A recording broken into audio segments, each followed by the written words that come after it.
You're listening to WCOM LP 103.5 FM Carborough and Chapel Hill. It's a Tuesday, it's 5 o'clock, and that only means one thing. It's time for another round of Snarky Faith with your host, Stuart Deloney. This is a space where we irreverently wrestle through life, culture, and spirituality, all with our heads in the clouds, our tongues in our cheeks, our hearts in our sleeves, and our feet on the ground. At Snarky Faith, the questions or even the answers are never the point. It's all about the conversation. So here's your host, Stuart Deloney. Well, good afternoon and welcome to another round of Snarky Faith Radio. I'm your host, Stuart Deloney. And hey, dear listeners out there, whether you're listening over the airwaves or whether you're checking us out via podcast, I just want to tell you guys, thanks for tuning again. Thanks for being a part of what we do here at Snarky Faith Radio. This show today is going to be an interesting one. And I know I may say that quite often, but we've got a guest interview with Karl Giberson, who is a professor at Stonehill College and renowned or maligned, depending upon who you ask, for his work of integrating evolution into the journey of faith. Now, I'm not talking about evolution like, hey, we develop, we change on our journey, our faith, spiritual journey. No. Literally, evolution. He's a brilliant mind, and I think you're going to really enjoy the talk that I have with him. So today, we'll be having part one of that talk. Karl is also known for his satire that he writes for the Huffington Post. He started a series recently called Jesus at Trump Tower. And so for the interview part today, we'll be talking about really that relationship between being a critical thinking Christian. That'll be part one. And so next week, you'll get the rest of that interview along with the dramatic interpretation of Jesus at Trump Tower. That's right. We've done it here. Karl said it was cool.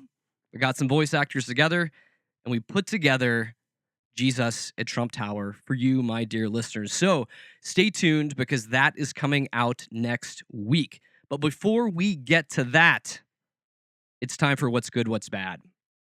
So first off, with What's Good, What's Bad, holy sweet Lord, thank you for giving us John Oliver. And also, thank you, John Oliver, for coming off of hiatus, because I don't think I was going to be able to last another minute in our crazy, topsy-turvy McDonald Trump world that we are living in right now. John Oliver came back last week, and it was beautiful. And his show, which you can go and find on our website, www.snarkyfaith.com, you can look for the What's Good, What's Bad, which will have all the videos that I'm talking about here in this segment there for you, waiting and ready to go. But John Oliver in Last Week Tonight did something beautiful and absolutely amazing, because we all know that Trump likes to be briefed on issues of national intelligence, basically by watching cable news.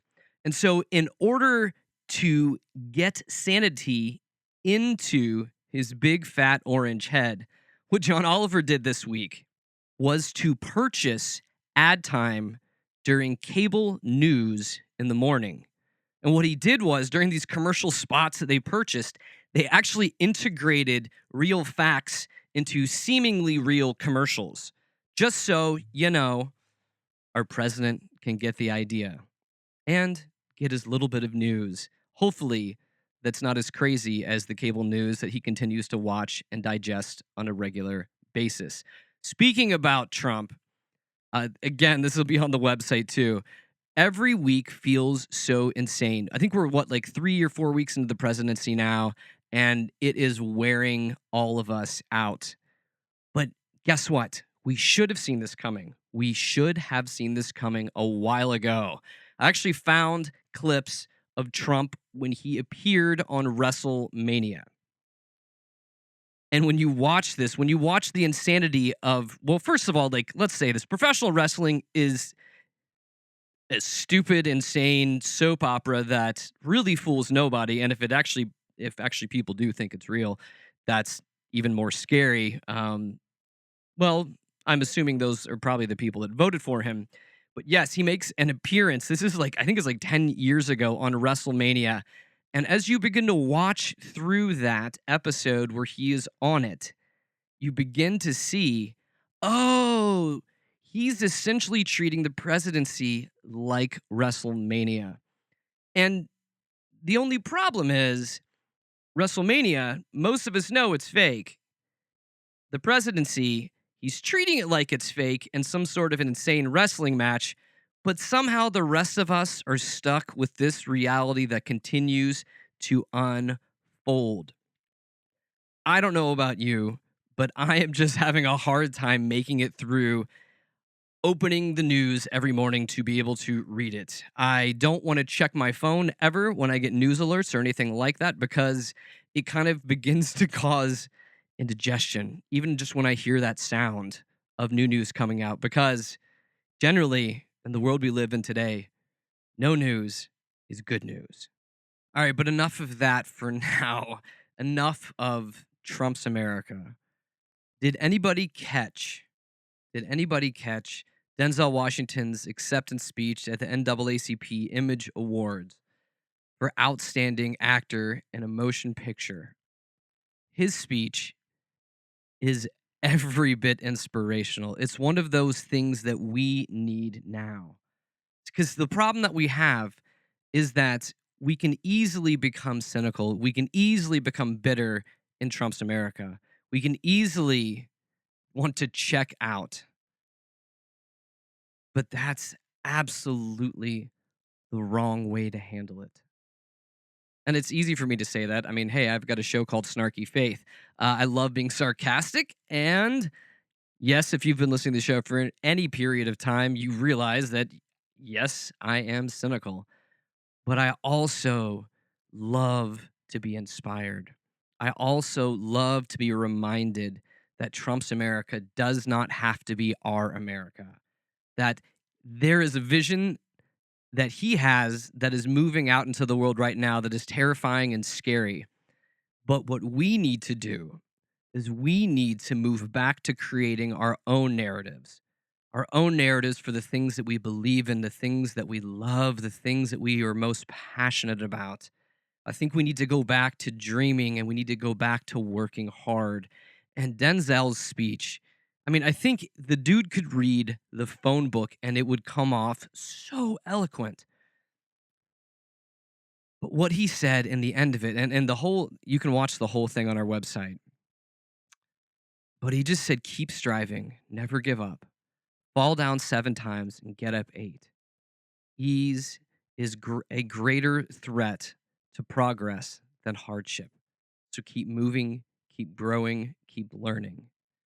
And I think we need that. So instead of us becoming more and more cynical and bitter, I think we need to become more and more hopeful and inspire those around us that there is another way, that there is a different narrative that we can capture and that we can make happen in the world that we want to create. Because I look at this, I look at my kids when they watch the news, I look at all of this, and I see them becoming cynical. And I don't disagree with it, but I don't want them to end there. I want them to keep moving and to keep dreaming. And speaking of dreaming, another way for the world to be, the NPR had this great story about Pat Brown, who is attempting, well, I guess not attempting because he's actually done this. He has pulled off a veggie burger that tastes like actual real meat. That's right. He has actually made a veggie burger that tastes like a real burger. So why does this matter? Well, on one level, I would say that it matters simply because for at least me and my family, we would be what you call garbage vegetarians, which means that for the most part, we're vegetarian. If you're going over to people's houses or other people are serving stuff, we make amendments to our to our beliefs within that. And my wife has been on a pursuit of trying to make good bean burgers. And while they are delicious, they do not taste like a real burger. And no, the story is not important because finally Stuart has something else to try to eat. No, that's not what it is. Because if you begin to think about what it takes to make a quarter pounder hamburger, and so and it's great. They have this whole chart about really how awful raising livestock for us to be able to eat meat at any whim that we want to. Like McDonald's is what, 24 hours now, which I guess you could call that meat. No, but when you think about how it harms the environment, and so they break this down. So for you to be able to eat a quarter pounder hamburger, so that what that looks like is 6.7 pounds of grains and feed for the animal. Uh, that also takes up 52.8 gallons of drinking water to irrigate the crops. And that also requires 74.5 square feet of grazing and growing for feed crops. So you need to have area for the crops to be able to feed the animals. You also need areas for the animals to sit around and graze, right? And so in all of that, per quarter pounder hamburger, that requires 1,036 BTUs for feed production and transport, which is the equivalent of running your microwave for 18 minutes. And so this matters not simply based upon Stuart wanting a better tasting veggie burger. No, this matters because if they can do this, this can fundamentally change the way that we handle the food industry, and on top of it, how much of an impact or a footprint we continue to put on the environment day after day, year after year. So these burgers are all natural. When you see the quote unquote meat before it's cooked, it looks just like ground chuck. It cooks like ground chuck. It smells like it and it tastes like it. Can you imagine? Can you imagine how much that would transform not only the way we eat, but also the way that we handle the environment? I mean, it's a fascinating story. It is a fascinating story about one guy's pursuit to change the world through hamburgers. And it's from NPR. So you can check that out on the website too. And lastly, I will leave you in the realm of pure escapism. This is absolute, pure, disgusting escapism. There's this guy. His name is John Ferrero, who's also known, based upon his talents, by the nickname Hammerhead. That's right. Hammerhead pounded his way into the record books of the Guinness World Records Italian show. You know what he did? You can kind of guess this a little bit based upon his name.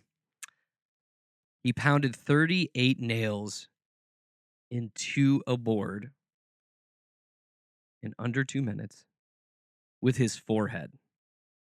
Yes, you heard that right. 38 nails into a board with only his forehead. Now, how could anybody do this? Would probably be your first question. My first question is, why would anybody want to do this? But really, how can anybody do this? Well, Hammerhead apparently has a skull that is twice as thick as the average human being's. Supposedly, his forehead is 16 millimeters thick compared to the average person, which would have 6.5 millimeters. The videos on the website, it's something to behold. And it's not one of those things that I would say it's not for the faint of heart, but it is kind of bizarre and it kind of makes you cringe while you watch it. So I'm not quite sure if that fits into what's good or what's bad. It kind of just is. And it really begins to kind of be a visual for how I feel about the way the world is going today. You ever have that feeling when you want to just kind of bang your head against the wall? Well, apparently this guy literally does. And I would just do it metaphorically because otherwise it would hurt and it really wouldn't solve anything. So that is what's good, what's bad from this week. And next up, we have the interview with Karl Giberson that I'll give to you right now. Here it is. So we're speaking here today with Karl Giberson. And Karl holds a PhD in physics from Rice University.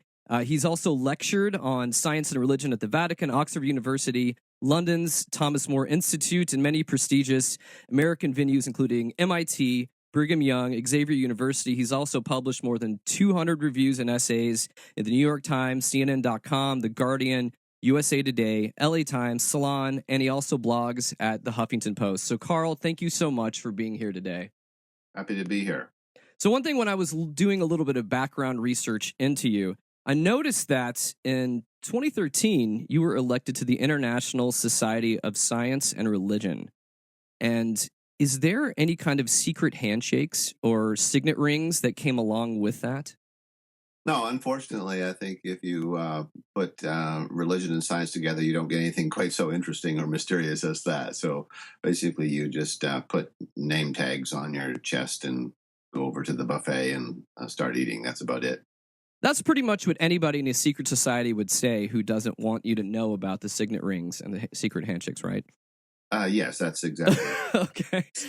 Well, I'd stumbled across your work initially just with your Huffington Post article, Jesus at Trump Tower, and we'll dive into that a little more. But as I started to look into your background, it became more and more interesting about how much you've written and you've talked about this whole weird tension, this divide between science and religion. And so I wanted to start this off kind of with a softball question for you. So why do you think Christianity is so afraid of evolution? Well, I mean, I there's so many different ways to kind of approach that. I think one of the significant factors is that very, very successful kind of evangelical entrepreneurs have managed to kind of craft an argument that Christianity kind of needs to do that. And I say that because that movement didn't come out of any sort of mainstream religious tradition. I mean, it wasn't that Catholicism or the Baptist Church or Presbyterian Church or the Anglicans kind of looked at this really, really closely and said, you know, we really think that this idea is incompatible with traditional Christianity. And it wasn't even a immediate response to Darwin in the early part of the 20th century when the fundamentalist movement was getting started. Like it was not anti-evolutionary at that point, and many of the prominent early fundamentalists were fine with Darwin. But about the middle of the century, there were some just very energetic, articulate people who began to make an argument that you could take the first chapters of Genesis and you could take a particular interpretation of natural history and the fossil record and fit those two things together, and that this was the only place that a Christian could truly stand and be faithful to both God's word and the evidence of nature, and that argument just turned out to be very, very successful. The audience was right there for it. And so I take it from how you're kind of framing this too, that you're a big fan of Ken Ham. Oh, yes. Yeah. Ken and I are really good buddies. And I think if you go to his website, and you can read a lot of interesting blogs where he just praises my work, to the heavens. Because I'm assuming that you have like a lifetime pass to the Ark exhibits or whatever the fun ride he has going on. He's always asking me to come out and kind of my perspective on on his projects. Well, and so I love how you're like laying this out, and like another just like following up that question is that why is this still a thing? Like, why is this argument still a thing within the church, do you think? Well, I mean, that in a certain sense was the kind of thread that defines a lot of my career, is kind of wrestling continually with that. I mean, at first when I began to engage this question, I thought perhaps the reason was just that people didn't know enough science, and that if we could just kind of explain the fossil record and genes and so on, that they would come around. But I quickly discovered that it's not about that at all.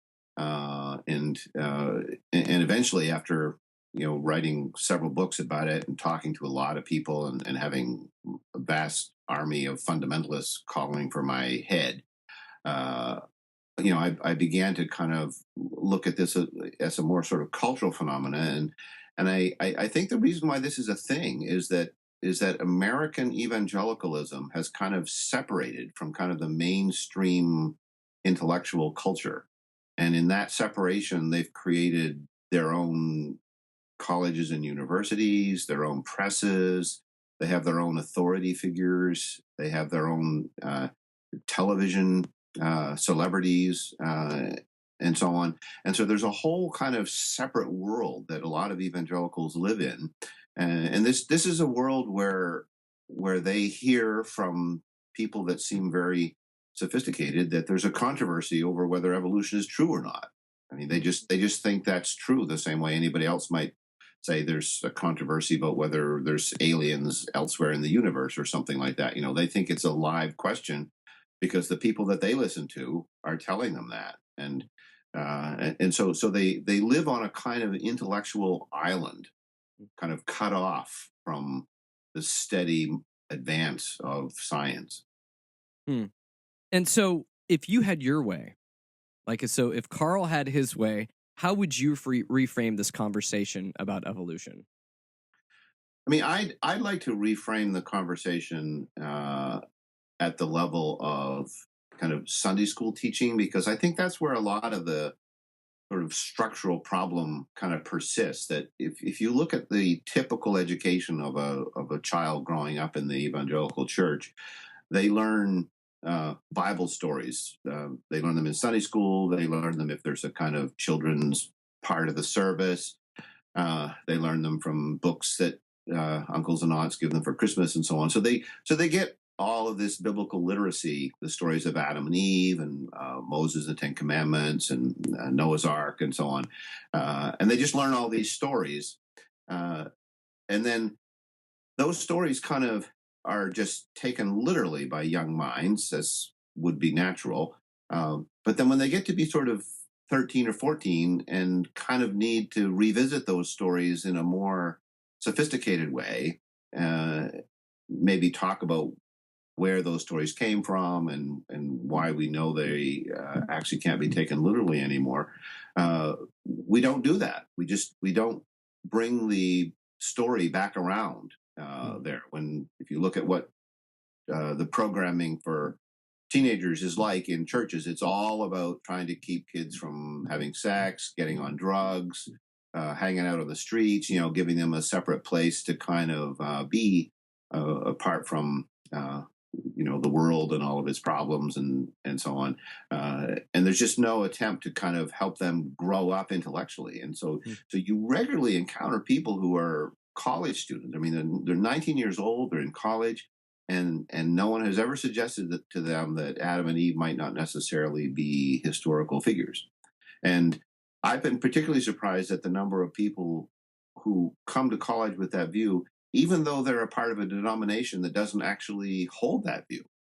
They just, the stories that they learn when they're 4 years old just kind of take up residence in their head and just kind of stay there. And then all of a sudden in college, they have faith crises because they're hearing for the first time that there can't possibly have been two individuals in the Middle East 10,000 years ago from whom the entire human race descended. That's just not possible. And so a lot of their faith kind of gets shattered when they realize that. And so on that same tangent, when you're talking about the, Sunday school during the formidable years with people, how do you feel like Christians holding on to this historic idea of Adam, how has that forced Christianity to reject science and facts and critical thinking and all that kind of stuff?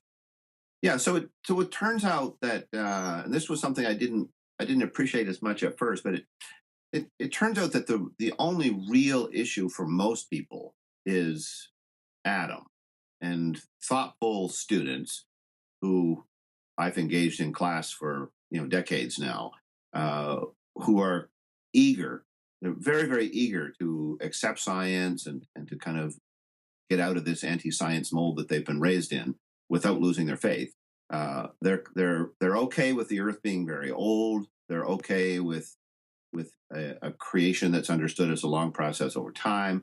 They're okay with the fact that God has a plan and so on. All that seems acceptable to them. But they kind of recognize that when it comes to Adam and Eve and the fall and sin and so on, there's something kind of theologically important there that they're not sure how to navigate. And so I think the issue for most Christians who are wrestling with this is not really so much evolution per se. It's how do we account for sin in the world unless we have two individuals who brought it into the world. If we don't have that story in history somewhere, then we have to suppose that God made all of this bad stuff that makes life so tough. And that's just not acceptable for most people in terms of their understanding of creation. And so again, if you had your way, to do this, what do you think kind of the posture of a thinking Christian, what kind of posture should a thinking Christian have? With a thinking Christian, and this was a large part of my own kind of formation as I kind of left fundamentalism and kind of eventually evangelicalism, was coming to the realization that science is an enterprise of great integrity. I mean, what's going on in the scientific community is not a political effort to achieve consensus around a set of secular anti-religious ideas. There's no kind of general anti-religious sentiment in the scientific community. It's a very honest search for truth. And in an age where telling lies about everything has become so commonplace, I mean, science really should be understood as one of the few enterprises where actually telling the truth and being honest about what you are encountering in the world. That's one of the few communities where that value is still at a very, very high level, more so than in the church today. And so I really think that thinking Christians need to recognize that science is an enterprise with a lot of integrity, and they need to take it seriously. And so when scientists come and say, look, there's no way that the human race can be descended from two individuals, no matter when they lived, because there's too much diversity in the gene pool to have it all have originated that way, then people need to say, okay, that means Adam and Eve are not historical characters. I have to live with that. And if I can't figure out how to fit that into my idea about sin and suffering and the origin of all the evil in the world, then I'll just have to accept that that's a mystery that I don't understand. Well, I love how you begin to talk about science as a search for truth. And I think that many folks in the religious realms would say that religion is about searching for truth or ultimate truth. But where do you think that they go wrong? Because oftentimes, within specifically Christianity, when we talk about searching for truth, a lot of folks within those realms already assume they have the truth, right? As opposed to, and maybe you can tell me if I'm wrong or not, but when you look at science, I mean, the pursuit of truth continues. It's not simply we found this truth, let's just leave it and walk away from it, we're good here. Which is what seems like a lot of times within Christian scholarship has become, where we already have the truth. Instead of necessarily needing to search deeper for it, we already just have it, and we just need to proclaim what we have. And, again, why do you think it is that Christians aren't always on that search for truth, much like folks are in the science realm? Well, I mean, that's the point that you've made is one that my good friend John Polkinghorne has made on many occasions, and talked about how science and religion really are sort of cousins, and they're related in that they both take the search for truth very seriously. But I don't think that it actually kind of plays out like that in practice. I think in some sort of ideal sense, everybody, all Christians would kind of say that we're all about having the truth and being open to truth. But the reality is that the Christian community is more about protecting historical truths rather than seeking new truths. So you never find within the Christian community, really in any of its traditions, a kind of excitement when they discover that something that they've long believed to be true actually is not true. Mm. Whereas in the scientific community, when something like the Big Bang emerges and people are very startled by this idea that there was some sort of extraordinary beginning event to the universe, this is like big news. It's exciting. It's like a novel that's reaching some sort of crescendo, and people get really excited about it. And even though these revolutions are often hard fought because people holding on to other views don't give them up quickly, there's a kind of excitement that something really significant is going on. I mean, in contrast to that, when something emerges that challenges a traditional Christian idea, it's kind of circle the wagons and protect the received wisdom from the past at all costs, and try and sort of fight back against this new truth. Well, yeah, it's like what you're even saying. It's kind of like the toe the company line, kind of a posture that you have. And some of this I wonder, and we've wrestled through this on other shows. Some of this, and I would love to hear your feedback on this. I think some of it comes down to how we disseminate and how we raise disciples currently, like in the American church. Because even if you just look at the basic structure of how things happen, it's simply you have one person on a Sunday telling everybody else what to think. You have this idea that you're just translating to them.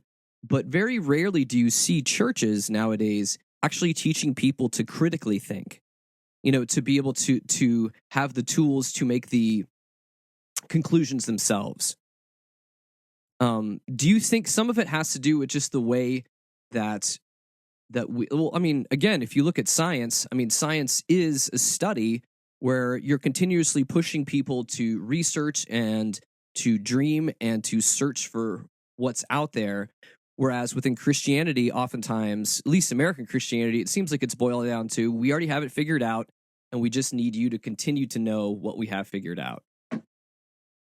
Yeah, I yes. I mean, I certainly agree with that. But the issue with science, though, I think is more complicated, and I don't want to be overly critical of the church on this point, because these scientific issues are, I mean, they're peripheral. I mean, most of the conversation in the Christian tradition has been about Christ and what that means, how to understand all that, right? And everything else is kind of secondary to that. So if you look at what a good pastor is trying to do, and let me answer this question by relaying a conversation that I had with one of America's leading evangelical pastors, who kind of put it this way. He said, "In my congregation," he said, "I have people who are wrestling with the death of a child. I have people who are struggling with their sexual orientation. I have people who have had an abortion and are feeling very guilty about that. I have people who are looking after parents with dementia, and so on." And he kind of went down the list of the real world issues that people fight, and kind of look to the church to kind of help them get through these struggles of life. And then he said, "When do I have time to talk about the age of the earth?" I mean, that's a very good sort of summation of, I think, why this is such a serious problem. That if you've got somebody in front of you whose child was killed in an accident and you're trying to help them get through that, you're not going to say, "And I'd like to take a little bit of time now to talk about the age of the earth and how it's not 1,000 years old." True, yes. So those parishioners end up just thinking, "Oh, well, like, this is a creationist church. We believe the Genesis story, and the earth is young, and Adam and Eve walked in the Garden of Eden," and so on. And those just don't end up getting into the sermons. And let's see, some of my background is I went to Fuller Theological Seminary, and I like to commonly say that Fuller was amazing for me, but it was also terrible for my career, because one of the things that I valued about how they handled things was, one, because they're interdenominationally, and they really just push critical thought, which oftentimes critical thought when it comes to the church isn't always very welcome. And in your own story, and this may sound silly, but I want to see how you unpack this. Would you say that you're a Christian who happens to be a scientist, or is it the other way around? And within all of that, I know oftentimes in culture it's an either or, kind of a paradigm that we thrust things into. But how do you find that balance between faith and your profession, like and science? How do you find that balance? Well, I found it increasingly harder, and I went through a transition as an undergraduate where I had to sort of free myself from the fundamentalism with which I was raised, and that was a difficult intellectual transition, and one that in many ways I never really kind of got past that emotional struggle. I had been raised in a very fundamentalist, biblically literalist church, but it was a wonderful church. It wasn't political. There was no gay bashing and so on. So it was a very warm, nurturing environment. And so in a sense, I was kind of cutting off something that I look back on very fondly, rather than kind of escaping something that had turned me off. And then I spent many years teaching at Eastern Nazarene College, in the Church of the Nazarene, which is not a fundamentalist denomination per se, but which, for practical purposes, is. And I began to feel increasingly alienated from that tradition. The more I became kind of more scientifically informed, and the church seemed like the church in general in America seemed like it grew increasingly more conservative. It became kind of more hateful on issues of gender and gay marriage and so on. So I began to feel sort of alienated from the whole evangelical world. Like, I can't really identify myself with that label anymore. So I had a conversation like this with Robert Wright, who does this blogging heads thing for the New York Times, and so he asked me. He's kind of followed my career over the years. So he asked me, well, like, what does it mean to you? What does it mean to be a Christian? And I said, look, for me, I don't really want it to mean much more than I think it's important to pay attention to the things that Jesus said about caring for the least of these among us. And if somebody says that's important to me, then I'm totally happy to let them have the label Christian and so on. So for me, I've really gone a long ways from being interested in trying to kind of unpack theological doctrines and so on. Robert Wright actually kind of laughed when I gave that definition. He said, "Oh, I'll be happy to pass it on to Sam Harris that he can call himself a Christian now." Well, would you say that you approach religion, faith, theology with the same rationality that you approach science? No, I don't. I think that's one of the things that kind of needs to happen for the church, is for the church to kind of recognize that these sort of big transcendent questions that are at the heart of the Christian understanding of reality need to be approached with greater humility. There needs to be more room for people who kind of can't buy various pieces of the package. The case to be made, for example, for, say, the virgin birth, right? Mm-hmm. It's unbelievably weak, right? It's a very, very weak case. And if you're going to kind of say that, oh, well, if you can't kind of sign on to this particular doctrine, then you're too liberal, you're heretical, and we'd rather you not teach at our institution or not attend our congregation, and so on. If you're going to kind of insist that these things, which are very, very difficult to kind of support adequately, be embraced with the same kind of confidence that we might embrace the periodic table of the elements or the shape and motion of the earth, then you're just going to drive a lot of people away, because a lot of those things that are in the Christian worldview are quite extraordinary things. Well, and you'd mentioned this, and and I love that you'd mentioned this, talking about how we in the Christian world like to label folks as heretics very quickly. It doesn't take very much for folks to start trying to say, "Hey, you're out of the tribe, you're out of here." Do you see that same kind of posture in the scientific community? I mean, is it if you believe this, do we run you out as quick as possible? Uh, no, I mean, I don't see that at all. Now, I know that people in the intelligent design movement who have felt marginalized, uh, they would say, "Oh no, they run us out there." But because I think that the scientific community uh, does its work with great integrity, I think some of the sort of conclusions that that community has come to simply need to be accepted now. And if you want to kind of be in the club, so to speak, like you can't keep revisiting questions from the 19th century as if they're still alive, right? So, I mean, Darwin is correct. I mean, the world evolved. I mean, that's the end of it. And the claims by the Discovery Institute that these are still open questions, that there's still a real controversy, and we want it taught in the public schools.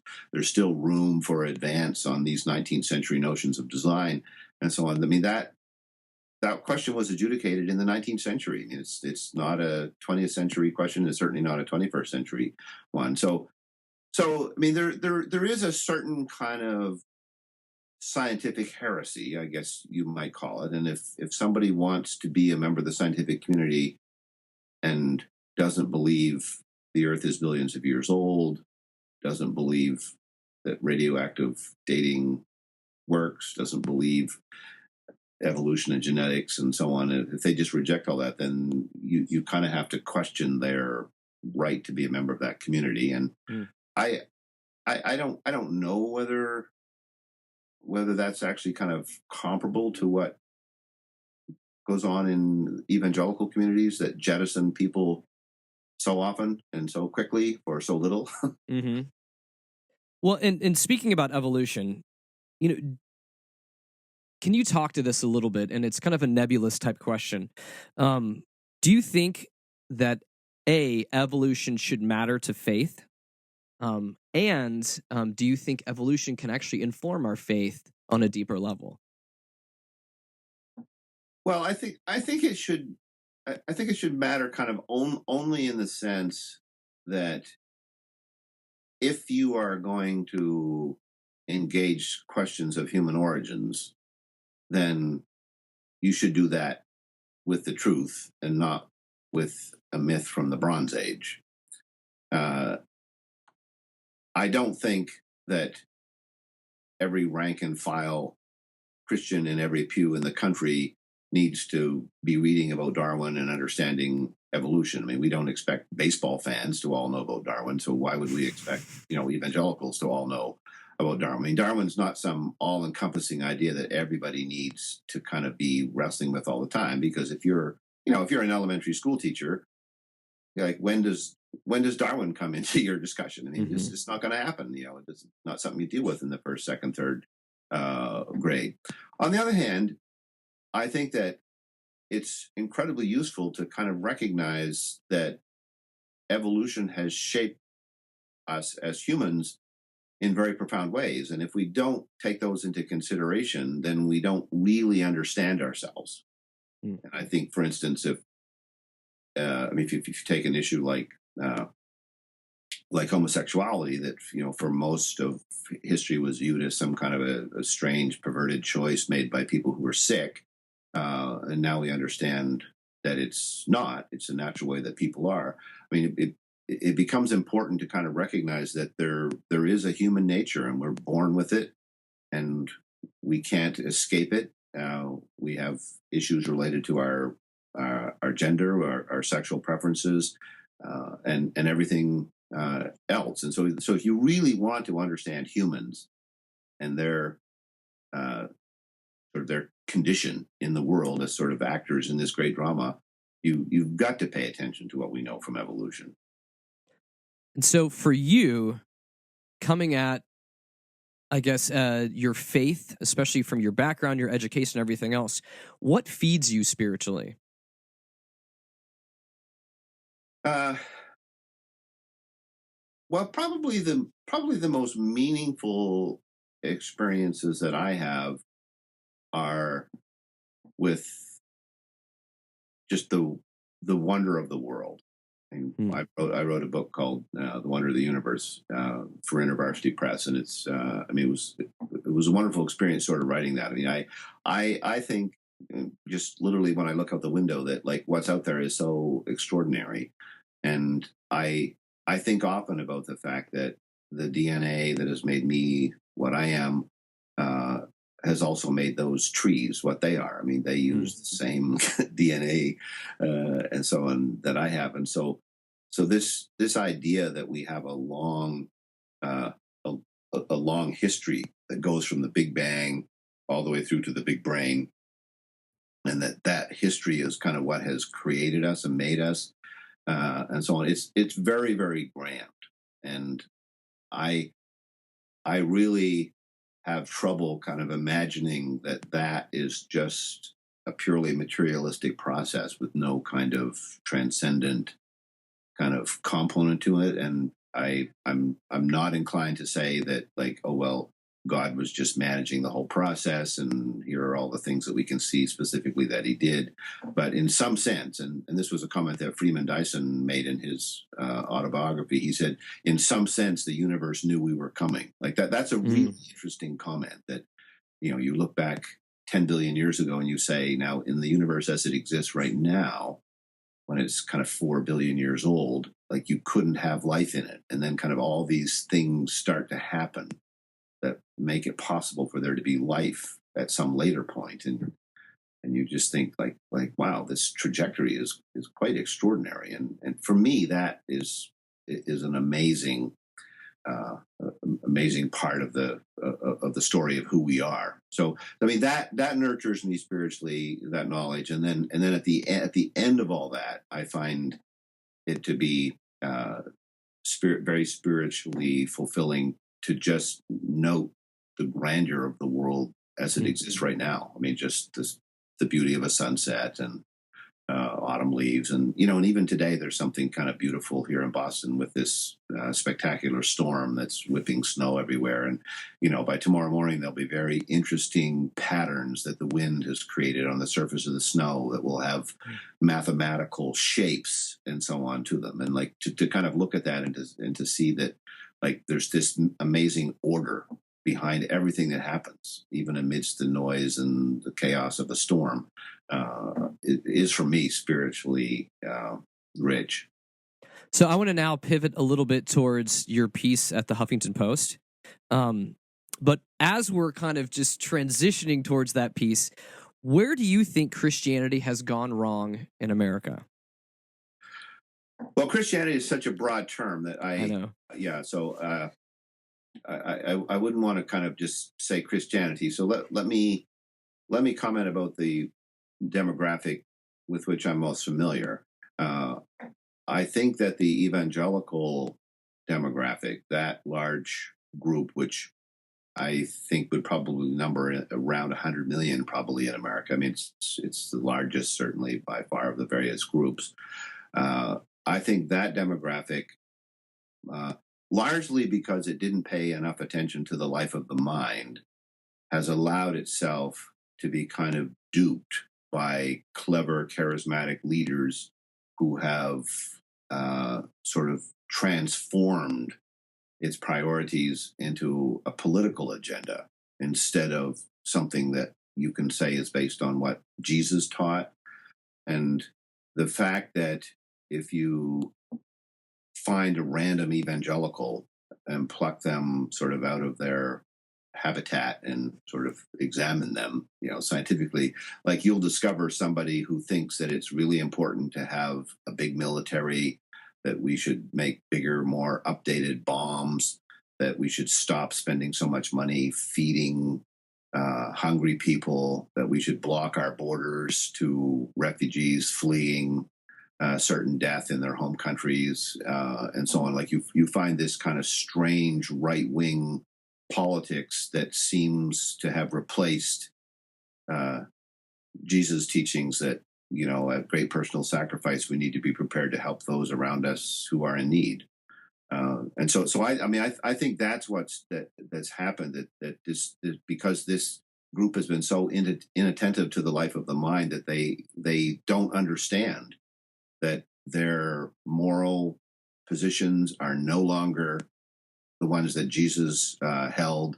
Their scientific positions are from the 19th and even 18th century, and so many positions they hold are just indefensible now in the modern world, off on this island that I talked about earlier. Well, that's the end of part one with our talk with Karl Giberson.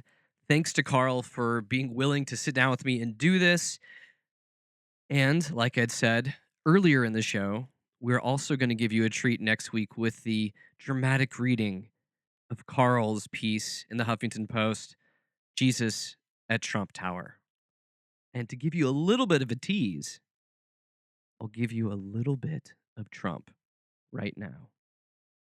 I'm interested in eternal life, in heaven, okay? Now, I'm not worried that I won't go to heaven, of course. In fact, if you come to Trump Tower, you will see I practically live there now. And my latest wife is an angel, if you know what I mean. And we know angels don't grow old, just like my wife doesn't grow old, because I keep replacing her with a younger one, okay?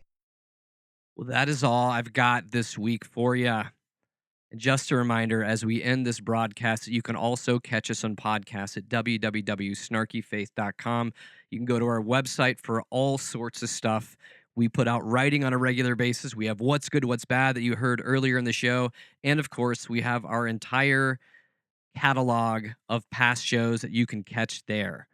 And just in case you've missed us one week. And I want to just tell you, thank you for listening. Thank you for being a part of the process. Thank you for being part of my radiotherapy that I think I have to go through on a regular basis just to stay sane in this crazy topsy-turvy world that we find ourselves in right now. If you want more, you can also find us on Facebook and Twitter. You can also go onto iTunes and type in Snarky Faith. You can find shows there. And if you're over on iTunes, feel free to give us a 4 or 5-star rating. Give us some love. Give us some reviews. We love to hear back from you about all that kind of stuff. And if you have questions, if you have thoughts, if you have comments, if you have articles that you want us to talk about on the show or put in What's Good, What's Bad, you can email us at questions@snarkyfaith.com. And I truly hope you all have a wonderful, hope-filled rest of your week. And again, I'll leave you with the words of Denzel Washington. Keep working. Keep striving. Never give up. Fall down 7 times. Get up 8. Ease is a greater threat to progress than hardship. So keep moving. Keep growing. Keep learning. That's all we got this week, and I am out of here. We'll catch you again next week. See ya. WCOM is listener-supported community radio, and Snarky Faith is only possible through our sponsors. Aqueduct Conference Centre was established in 1978 as a peaceful destination for small group meetings, special events, conferences, retreats, and weddings. For more information, go to www.aqueductcc.com. We are also sponsored by Lumen. Lumen, a spiritual community of seekers, sojourners, question askers, doubters, and skeptics, is a collective of fellow travelers that embrace the truth that all life is sacred, hope is real, and tomorrow can be better than today. All are welcome. You can find more information at www.lumencommunities.com.